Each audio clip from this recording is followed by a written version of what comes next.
Hi, welcome back to Classy Pitch. I'm Dr. H. I've gotten a couple of requests from other teachers and students asking me to talk about Hanon exercises. So today I'm going to share my opinions about them. If you're not familiar with them, Hanon the Virtuoso Pianist is essentially a technique book that deals with all the basic piano techniques.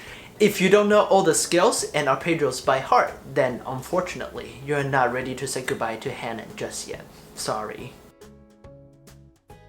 Now, I know how uninspiring Hanon can be. Trust me, when I was a kid, I didn't like to practice Hanon either. But it really prepares your hands for a more advanced repertoire. Without these basic techniques, it's almost impossible to play anything serious. So take this seriously, and it will help you so much in your piano journey. Two of the most important exercises in Hanon is number 39 scales and number 41 arpeggios. Piano playing is all about combinations. If the note that you're about to play is right next to the note that you just played, like this,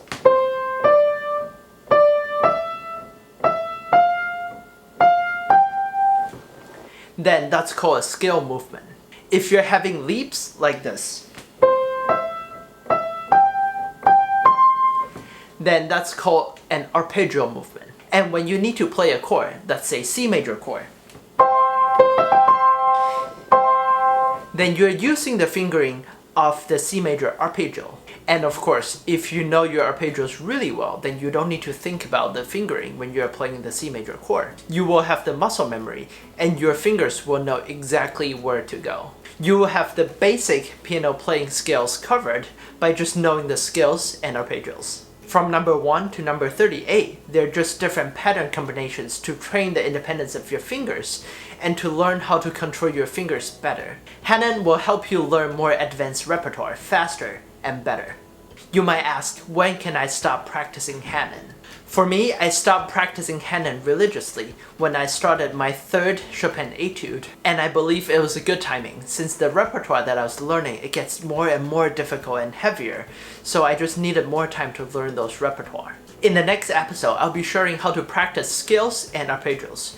And if you have young students who don't want to practice Hanon, send this video to their parents and tell them how important it is to practice Hanon.